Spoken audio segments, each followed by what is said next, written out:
Through a collaborative effort with Krista Davidson from the University of Iowa, Yvette Edmister from the University of Northern Iowa, and Iowa area educational agencies, Easter Seals Iowa offered the first AAC camp in 2019 at Easter Seals Iowa Camp Sunnyside. This AAC camp was a 3-day opportunity for campers who utilize an augmentative and/or alternative communication device to support their communication during camp. During these 3 days, supervised graduate students majoring in speech-language pathology guided expressive language and critical thinking skills in an exciting camp environment. Campers were encouraged to use their personal AAC devices, attended AAC group-specific activities, and completed daily journaling to document their adventures. The images included are from the first AAC camp in 2019. After a successful first year, the same collaborative team was excited to begin plans to offer the AAC camp opportunity in 2020. Unfortunately, we were not able to offer the in-person AAC camp due to COVID-19 restrictions.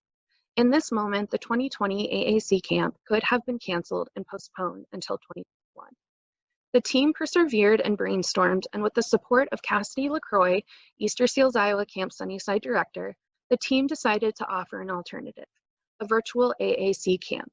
Speech-language pathology students were excited for the opportunity and wanted to ensure that they could support participants in empowerment and communication, creating a superhero theme for the camp. The camp was hosted for 1 hour each day through Zoom, and students built a support site for the camp.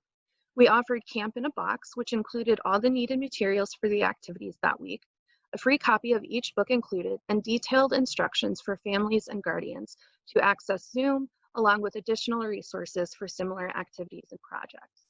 Through generous funding from the Iowa Developmental Disabilities Council, campers did not have to pay for the books or supplies needed for camp. Each day included reading, journaling, and creative projects, including a customized superhero cape, a calming sensory jar, and thank you notes so that each camper could write thank you notes to their own superheroes. Despite the barriers, we were able to offer fun activities that encouraged communication for 4 individuals that were not able to attend camp otherwise. The small group offered the ability to build trust and rapport, and not only did we enjoy completing the activities together, but we also saw communication between participants increase each day. We look forward to offering an AAC camp opportunity in 2021, however it may look. We now know that it is possible. Hi everyone, this is Arlene Lugo from the Connecticut Tech Act Project, and I want to talk to you about our Stay Connected program. This is a collaboration between the State Unit on Aging and the Tech Act Project as a result of CARES Act funding. We are working with the 5 area agencies on aging and 5 centers for independent living in our state, along with 3 of our assistive technology partner agencies. Individuals who call into the AAAs or the SILs are being screened using a 6-question social isolation scale, which was developed by Professor Nicholson of Quinnipiac University. Based on the results of those 6 questions, if a person is deemed to be socially isolated, they are referred to one of the 3 AT partner agencies. They receive an AT consultation virtually, usually by phone, sometimes by video chat, to determine the best technology to meet the person's needs to allow them to connect with family, friends, their community, and medical providers. Once a recommendation is made, the technology is provided, and training is also provided to ensure the person is able to use the device to the best of their ability. 30 days after the training is completed, they're receiving the same 6 questions in a follow-up survey, so we can see whether or not the technology provided is having a positive impact on their social isolation during the COVID-19 pandemic. So far, we're happy to report that we've had over 500 individuals screened for Stay Connected. About 160 of those individuals are eligible for services. And at this time, we have a wait list of about 30 individuals. As people are moving off the wait list, more people are being added to it, so that number's been fairly steady for some time now. We have completed training with several of our consumers, and I'm happy to say that the majority of them are reporting that they are not socially isolated as a result of receiving the technology. Things like iPads, smartphones, Amazon, Alexa, the Amazon Show, and other smart technology to allow them to connect. We have some excellent success stories, and we are very happy to see these positive results. Our goal, once the CARES Act funding is over, is to work with Professor Nicholson to review and assess the data and hopefully be able to write a report that shows the benefit of technology on social isolation. Our hope is that we'll be able to find additional funding so we may continue to provide this service into the future. That's it for now. Thanks so much. Have a great day. Assistive technology for Kansans. Getting people to work is a priority for all AT programs. Assistive Technology for Kansans collaborates with Kansas Rehabilitation Services to increase new VR counselors' knowledge of AT devices for employment and to learn how to access AT services to meet their clients' needs. Virtual workshops were the only option this past year, so effective training was a priority. ATK took the following steps. 1. Plan, practice, and plan again. ATK staff from across the state participated in a practice session. Accessible handouts for demo devices and case studies were shared in advance. And a homework video highlighting a new device in the ATK loan system was produced. 2. Engagement. ATK used the platform VR counselors use, but the two-person moderator team reviewed the accessibility and communication features including Spotlight, view options, chat, and captioning at the beginning of the workshop. A second two-person team handled the randomizer app, entering counselors' names as they participated for a chance to win a goodie bag. 3. Plan for something to go wrong. A presenter text group was set up in advance, so on the fly, agenda adjustments were made as needed. ATK team members maintain a game face as device demos shifted behind the scenes from staff to staff at the last minute. Use of small group breakout rooms switched to mass participation via chat and open mics when participants grew from 27 to 72 since KRS opened the workshop to all staff due to popular demand. Otherwise, rural bandwidth limitations would have resulted in participants being knocked off the session. 4. Ongoing communication. People love free stuff. A final chance to win a goodie bag was added by creating a homework assignment. VR counselors received an email from ATK's email account with the ATK website link to the loan system demonstration video and a question about the device. Anyone who replied with the answer was entered in a drawing, but also received personalized information about ATK staff and services in their region. Outcomes. To date, VR counselors who never requested AT services issued 5 requests. VR service authorizations are up 15% statewide. 3 regional AT sites were asked to conduct device demos for regional VR offices.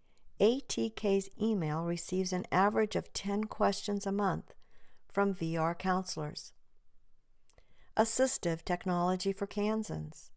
www.atk.ku.edu. Though there are many DME loan closets throughout the state, there was no place for a Maryland resident with a disability to acquire used higher-tech assistive technology for no cost. A vision of MDTAP has been to open a high-tech AT reuse center for Maryland residents. After considering location possibilities, a space was offered in the newly reopened Howard County Loan Closet. A partnership with the Loan Closet entailed Maryland TAP setting up a small AT demo and loan library as well as a place to clean and reuse various higher-tech devices. Other partners in this new location are Equipment Connections for Children and Rebuilding Together. Our ribbon cutting was January 9th. This is the AT demo and loan area where individuals can see demonstrations of various low vision and hard of hearing items. These devices are in addition to the ones that can be seen at our main AT demo and loan library in Baltimore, as well as at our local contractors. All donated items come through the back door into a containment area. After a week, these items can be moved to the cleaning area. There are 2 scrub hubs that can be used to wash and/or disinfect via UV lights. Other cleaning agents are also used depending on the device. The higher tech items can then be tested and repaired if necessary. All personal information will be cleared and the device put back to their factory settings. The items will be photographed and then listed on the Matter site. We are proud to offer free refurbished items to Maryland residents who are unable to purchase a new costly one. To date, Matter has 111 devices available. We look forward to helping more individuals in the coming year.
An accessible version of this video with audio narration is available on our YouTube channel at Montec, RIIC.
Now that election season's finally over, here at the University of New Hampshire, You do this one fold. it's harvest time. This year we get a bumper crop of signs coming in. Hundreds of campaign signs will end up in this parking lot where Professor Therese Wilkham sees the potential not in what the signs say, but what they're made of. Cardboard coated in plastic. Plastic is going to drain. Plastic you can wipe off. Plastic is going to last a long time. A durable material Wilkham and her students have used to create thousands of assistive devices, including the Eileen. It props up a screen so it can be more easily manipulated. It's helped Nate Loomis resume something he'd given up for good, drawing. You know, when you lose something like that, a passion or something that you're really excited about doing, finding it again is just, it's amazing. It's a cathartic experience. Cut down and coated in foam, old campaign signs are repurposed to help with everything from folding a shirt to eating a meal. Because you can just slide the forks and spoons right in between the flutes. And then to the next one. We brought it to one little girl who used it because she didn't have use of her muscles in her arms, and it allowed her to eat on her own, and she didn't need anyone else's help to do that. Allie Whitman's training to become an occupational therapist, and like all of Professor Wilkham's students, helps make the devices for people across the country and the world at no charge. There's always a need. Oh, big demand. But it was especially high when COVID cleared campuses like this one last spring, and students no longer had access to adaptive equipment. We got calls from 35 different states asking for holders for iPads, holders for tablets to raise this up. Because if you're visually impaired, it hurts your neck leaning back down. Her work earned Wilkham an invitation to the White House back when Barack Obama was president. Politics provides the raw material, but unlike perhaps anywhere else, campaign signs here share common ground. It's been sort of like a sign of divisiveness amongst us, and being able to turn it into something that can help people in their everyday life is, such a positive thing that's coming from a lot of maybe negativity in the world. A post-election win? That's hard to dispute. Stephanie Leighton, GBH News.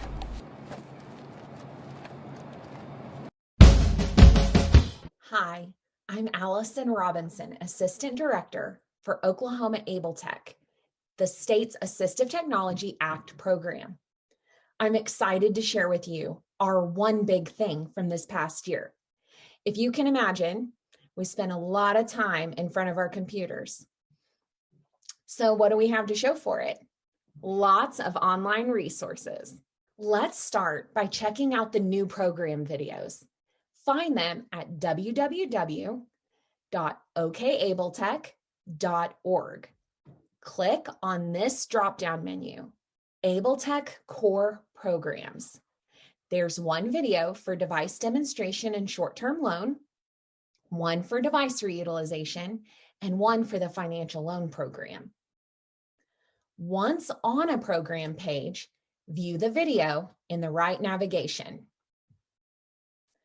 Able Tech also created a video depicting the partnership to serve infants and toddlers with disabilities statewide. Find it under the Community Services tab. Click on Sooner Start Collaboration. To view all of Able Tech's videos, new and old, go to Able Tech's YouTube channel. Click on Playlists, then Program Overview Videos to view those just mentioned.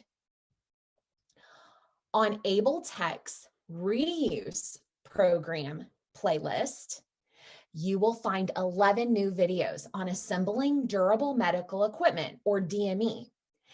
These videos allowed Able Tech to continue contactless deliveries and ramp installations, keeping staff and consumers safe while providing much needed DME to Oklahomans. Now let's go back to Able Tech's website to see revamped AT Discovery web pages. Click on the AT Discovery tab. These 10 web pages were completely redone. We included updated case studies, funding information, videos, and links to help individuals with disabilities in all environments. To make virtual trainings on information and communication technology accessibility, or ICTA work, we created a new website. This site includes accessibility examples as well as pages used during training workshops and webinars. Instructors have reference and teaching material that can be reused, and it's all more engaging. Here you'll find resources on accessibility that you can always refer back to. So that's it. Oklahoma Able Tech's one big thing is all of these little things put together.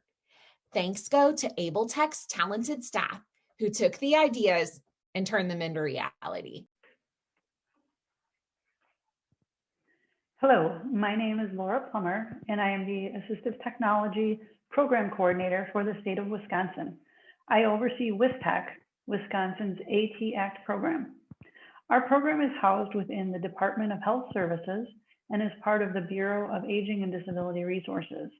And I'm excited to share our one big thing with you for 2021. Our Bureau, through the Office for the Deaf and Hard of Hearing, manages the Telecommunications Assistance Program, or TAP. This program is funded by general purpose revenue and was established by the legislature in 1983. The TAP program was established to assist individuals who are deaf, hard of hearing, or deafblind with access to telecommunications and to interpreter services. The TAP program is for Wisconsin residents who have a hearing loss and who meet certain income eligibility requirements. The other part of this funding supports emergency interpreter services. The TAP program does several different things. It can cover the $100 copayment that the TAP program requires. TAP is Wisconsin's telecom distribution program. TAP can also be used for costs that may be higher than what TAP will cover related to telecommunications, or can be used instead of TAP funds. Due to continued underspending over the past few years, we have worked to establish the TAP Hearing Aid Assistance Component, or TAP HAA. On this slide is a chart of the income limits for TAP eligibility. The program serves those who are at or below 200% of the federal poverty level. Over the years, we have seen continued increase in the amount of underspending in the program. This is primarily due to availability of the TAP program, which again is Wisconsin's telecom distribution program, using universal service funds. Instead of sending this money back, our office decided to address the need for helping to finance hearing aids. Thus, we are launching TAP HAA.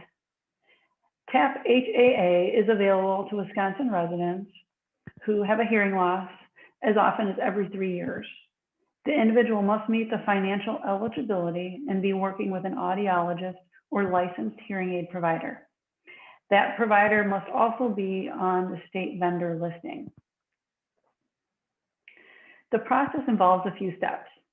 First, an application is completed, either online or on paper. The consumer must attach a certificate of hearing loss and a quote for the hearing aids.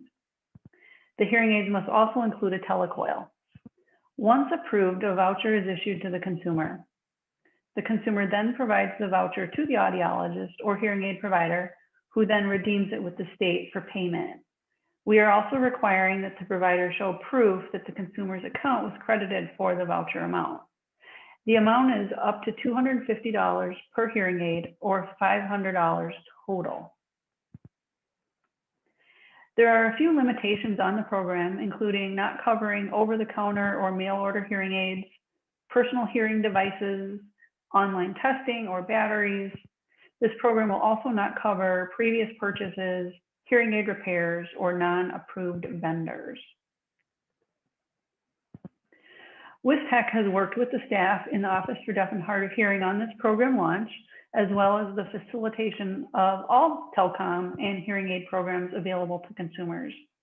This includes the TEP and iCan Connect programs, as well as the WISHES program that makes hearing aids available for youth while awaiting insurance or other coverage.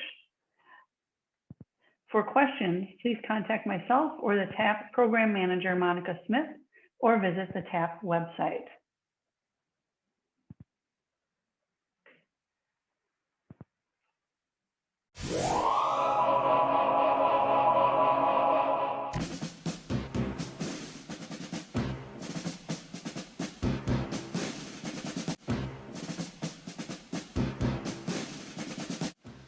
In 2016, a crack group of assistive technology professionals were sought out and brought together to form an elite team.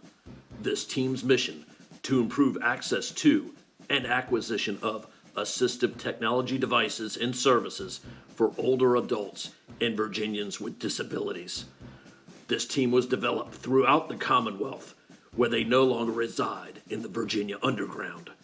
Today, they are still wanted by their previous employers, but now they serve as AT professionals of fortune. If you have an accessibility problem and no one else can help, we welcome you to consult the AT team.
Hello everyone.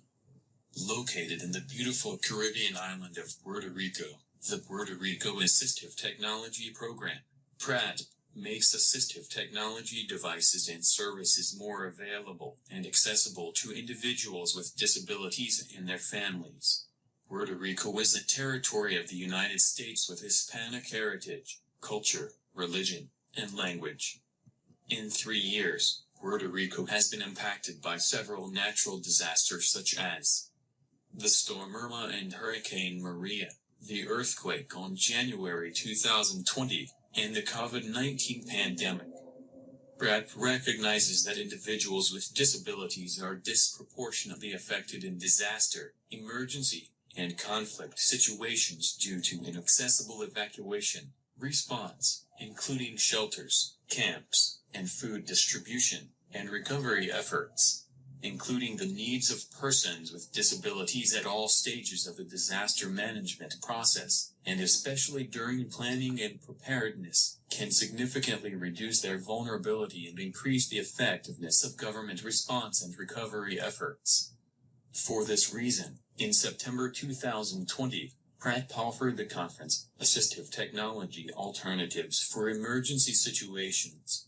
This conference consisted of 2 pre-recorded training sessions that provided participants the opportunity to deepen their knowledge in the area of assistive technology and its usefulness in emergency management. This conference presented specific emergency preparedness and management strategies for people with disabilities, their families, and service providers. Responses recommendations during emergencies for people with disabilities were discussed. Also, assistive technology devices were presented as accessible and functional tools to be used before, during, and after an emergency.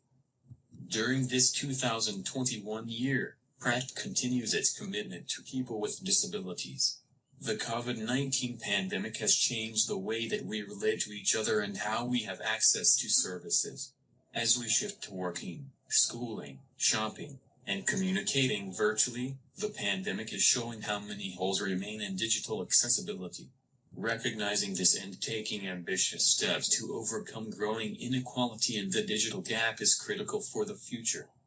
For this reason, PrEP is creating a series of training related to accessibility and the development of web pages.